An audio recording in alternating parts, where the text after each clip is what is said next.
एक बार क्या हुआ, एक राजा था। उस राजा ने अपने नगर में घोषणा करा दी कि मैं आप लोगों से कुछ सवाल करता हूं, यदि मेरे प्रश्न का उत्तर दोगे तो मैं ये मंदिर रहने दूंगा, वरना सारे मंदिर तोड़वा दूंगा, सारी मूर्तियां हटवा दूंगा, सारे मंदिर तोड़ने की आज्ञा दे दूंगा। राजा ने कहा। राजा ने अपनी प्रजा से सवाल किया, सुनो, तुम्हारा भगवान कहाँ है तो दिखता क्यों नहीं है, और तुम्हारा भगवान करता क्या है? ये 3 सवाल मेरे हैं। यदि तीनों का उत्तर आपने नहीं दिया, 1 महीने का टाइम देता हूं। 1 महीने में मेरे सवाल का उत्तर दो, प्रश्न का उत्तर दो, वरना सारे मंदिर में तोड़ दूंगा। कोई मूर्ति नहीं, कोई पूजा नहीं, या मेरे प्रश्न का उत्तर दो। अब बड़े बड़े ज्ञानी, बड़े बड़े भक्त राजा के पास पहुंचे। सबने अपने अपने तरीके से राजा को कन्वेंस किया, समझाया, उत्तर दिया, पुराणों से, वेदों से, उपनिषदों से उत्तर दिया, पर राजा किसी भी उत्तर से संतुष्ट ना हुआ। सब उत्तर को तर्क से काट देता, तर्क की कैंची लेके सारे प्रश्नों को काट देता, वो सारे उत्तरों को काट देता, कोई आंसर उसे स्वीकार नहीं हुआ। बोले ये नहीं। लोगों ने कहा भगवान नहीं दिखता, इसके बहुत सारे कारण हैं, जैसे हवा नहीं दिखती। राजा ने काट दिया, नहीं नहीं, हवा नहीं दिखती पर हवा का एहसास तो है, तो ईश्वर का एहसास कराओ हमें। ये तर्क नहीं मानूंगा मैं। अब बताओ, बड़े बड़े विद्वानों के उसने तर्क काट दी, बोले मैं मानूंगा ही नहीं। अब प्रजा को लगा, भक्तों को लगा कि ये बड़ा दुष्ट राजा है, लगता है ये तो मन ही बना लिया है कि अब मंदिर रहेंगे ही नहीं।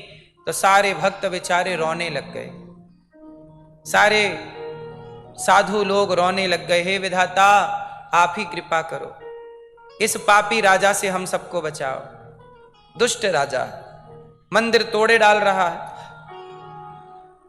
आज महीने के आखिरी दिन था। आज सूर्य अस्त होने के बाद राजा आज्ञा देता कि जाओ मंदिर तोड़ दो, कोई भी मंदिर हमारे राज्य में ना रह जाए, जाओ। सारे भक्त बेचारे जोर जोर से रोने लग गए। तो राजा ने सारे मंदिरों को तोड़ने की आज्ञा, सूर्य अस्त का इंतजार था, 2-4 घंटे का टाइम और बचा है।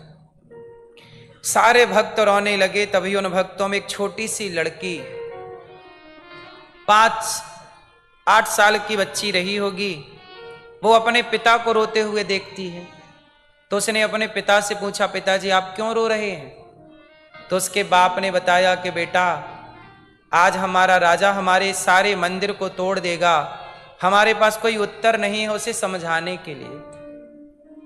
तो लड़की ने कहा कि पिताजी बताओ राजा का सवाल क्या है?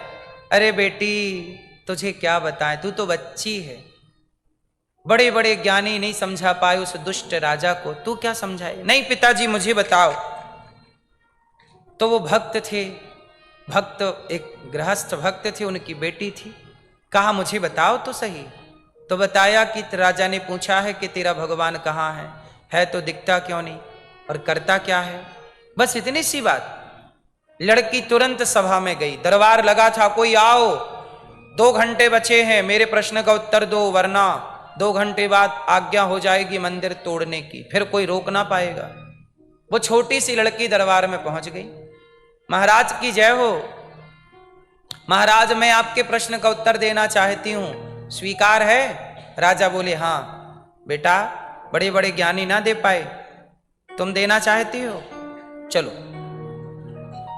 पूछो महाराज आपका सवाल क्या है? लड़की ने कहा पूछो महाराज।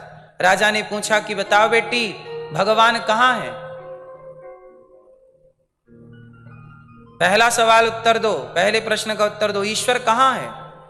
तो लड़की बोली महाराज हमें भूख लगी है, पहले एक कटोरा दूध बुलवाओ। तो राजा ने उसे कटोरा, सोने के कटोरे में दूध बुलवाया, देसी गाय का दूध, दूध भरा कटोरे में। लड़की ने उस दूध से भरे कटोरे को हाथ में लिया, और राजा से सवाल किया, महाराज बताओ ये क्या है? राजा बोला दूध है। लड़की बोली गलत, और अच्छे से देखो, बताओ महाराज आपको इस दूध में क्या दिखाई पड़ रहा है? राजा बोला मुझे तो दूध दिखाई पड़ रहा है, दूध में दूध ही तो दिखेगा। लड़की बोली महाराज मुझे इस दूध में मक्खन नजर आ रहा है। मुझे इस दूध में क्या नजर आ रहा है? बताओ महाराज इस दूध में मक्खन है कि नहीं? अब बताओ राजा मना कर सकता था? दूध में मक्खन है या नहीं? आप लोग बताओ, दूध में मक्खन है या नहीं? परंतु क्या दिखाई पड़ रहा है? लड़की बोली महाराज आप कह रहे हैं दूध है, आपको दूध दिखाई पड़ रहा है, पर मुझे मक्खन दिखाई पड़ रहा है, बताओ महाराज मैं गलत हूं क्या? राजा बोले नहीं मक्खन तो है। तो बस महाराज जैसे दूध में मक्खन व्याप्त है, ऐसे सृष्टि के कण कण में भगवान व्याप्त है।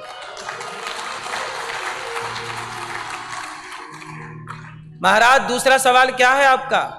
राजा बोले भगवान है तो दिखाई क्यों नहीं पड़ता? लड़की बोली महाराज बताओ आपको मक्खन दिखता है? आपको तो दूध दिखाई पड़ रहा है। दूध दिख रहा है इसका मतलब ये नहीं कि मक्खन नहीं है। मक्खन नहीं दिख रहा है इसका अर्थ ये नहीं कि मक्खन नहीं है। नहीं दिखता इससे ये सिद्ध नहीं होता कि नहीं है। महाराज बताओ आपके सिर में दर्द है, कमर में दर्द है? राजा बोला कभी कभी होता है, अभी तो नहीं है। हाँ अभी थोड़ा हमारे पांव में दर्द है। तो महाराज बताओ जरा दर्द कहाँ है? क्या आप दिखा सकते हो हमें अपना दर्द? महाराज बोले ना बेटी मैं दर्द तो नहीं दिखा सकता। तो बताओ महाराज कोई धरती में अपना दर्द दिखा सकता है? आप लोग बताओ दर्द दिखा सकते हो? आप यही तो कहते हो सिर में दर्द है, तो सिर तो दिखता है, दर्द थोड़ी दिखता है। कंधे में दर्द है तो कंधा दिखता है, दर्द थोड़ी दिखता है। महाराज जैसे दर्द है, जिसको दर्द है वही उस दर्द को महसूस कर सकता है। वो सारी जिंदगी ऐसी दुनिया में कोई मशीन नहीं बनी जो दर्द को दिखा सके। दर्द होता है पर दिखाई नहीं पड़ता महाराज, नहीं दिखता। इसका मतलब आप ये थोड़ी कह सकते हैं कि दर्द होता ही नहीं है। महाराज जैसे दर्द को दर्द का एहसास होता है, ऐसे भक्ति करने से भगवान का एहसास होता है।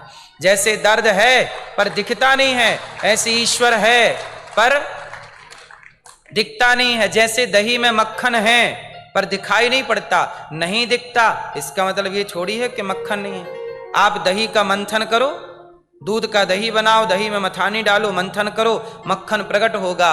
जैसे दही का मंथन करने से मक्खन प्रकट होता है महाराज, ऐसे भक्ति करने से भगवान प्रकट होते हैं। आप ये किस आधार पर कहते हैं कि ईश्वर नहीं है? आप कहते हैं कि ईश्वर नहीं है। अरे नहीं के लिए आपके पास प्रमाण क्या है? आप ये कैसे सिद्ध करेंगे कि ईश्वर नहीं है? चलो आप ये सिद्ध करके बताओ कि ईश्वर नहीं है। इस धरती पर कोई साइंटिस्ट, कोई वैज्ञानिक ये सिद्ध नहीं कर सकता कि ईश्वर नहीं है। और मैं साइंटिफिक रीजन, विज्ञान के तरीके से सिद्ध कर सकता हूं कि ईश्वर है। सुनो, साइंस कहता है, विज्ञान कहता है कि वस्तु है तो वस्तु को बनाने वाला होगा। जैसे ये माला है तो इस माला को बनाने वाला कोई होगा। ये माइक है, इसे बनाने वाला कोई होगा। आप लोगों ने जो कपड़े पहने हैं, ये कपड़े कोई तो बनाने वाला होगा। क्या बिना बनाए ये कपड़े बन गए? बोलो। यदि कपड़े हैं तो बनाने वाला है, माइक है तो बनाने वाला है, ये मंदिर है तो बनाने वाला कोई होगा, ये वस्तु है तो इसे बनाने वाला कोई होगा। तो जब सृष्टि में चींटी से लेकर हाथी तक है तो कोई तो इसे बनाने वाला होगा। समुद्र है, नदियां हैं, सूर्य है, चंद्रमा है। जब है सूर्य है तो सूर्य को बनाने वाला कोई होगा। साइंस कहता है कि वस्तु है तो बनाने वाला कोई होगा। बोलो हाँ। कार्य है तो कारण होगा। बात समझ में आई? कार्य है तो कारण होगा। तो कारण ईश्वर है, कार्य सूर्य है, सूर्य कार्य है, चंद्रमा कार्य है, ऋतुएं कार्य है, दिन रात, ग्रीष्म शीत शरद, ये ऋतुएं है ना, सर्दी गर्मी बारिश, ये कार्य हो रहा है तो कारण तो होगा। बिना कारण के कार्य कैसे होगा? तो ईश्वर के होने के ठोस प्रमाण है, ईश्वर नहीं है इस बात के कोई प्रमाण नहीं है। तो लड़की ने समझाया उस राजा को, तो राजा बोला ठीक है, मैं तुम्हारी 2 बातों से सहमत हो गया। तो तीसरा प्रश्न का उत्तर दो। बोले तुम्हारा भगवान करता क्या है? लड़की बोली महाराज मैंने 2 प्रश्नों के उत्तर दिए, ये बताओ कि प्रश्न करने वाला बड़ा होता है कि उत्तर देने वाला? राजा बोला कि उत्तर देने वाला गुरु होता है, प्रश्न करने वाला चेला होता है, शिष्य। तो लड़की बोली महाराज गुरु को ऊपर होना चाहिए कि चेला को? आप चेला हो, ऊपर बैठे हो, गुरु खड़ा नीचे है, पहले हमें बिठाओ। तो राजा ने अपने सिंहासन पर बिठाया, आओ तुम गुरु हो, ऊपर बैठो।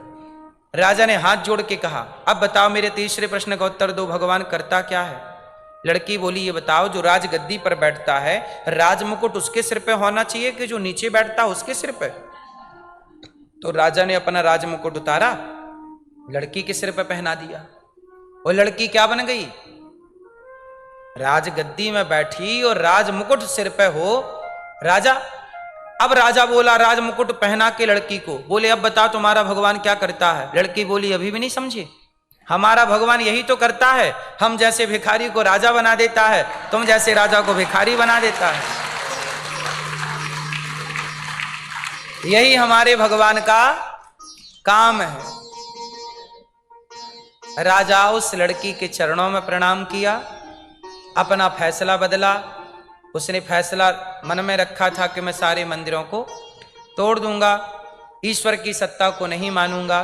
देखो ईश्वर को ना मानने के कोई ठोस प्रमाण नहीं है, और ईश्वर को मानने के ठोस प्रमाण हैं। बोलो हाँ, ईश्वर को मानने के बहुत सारे प्रमाण मैं आपको दे सकता हूं।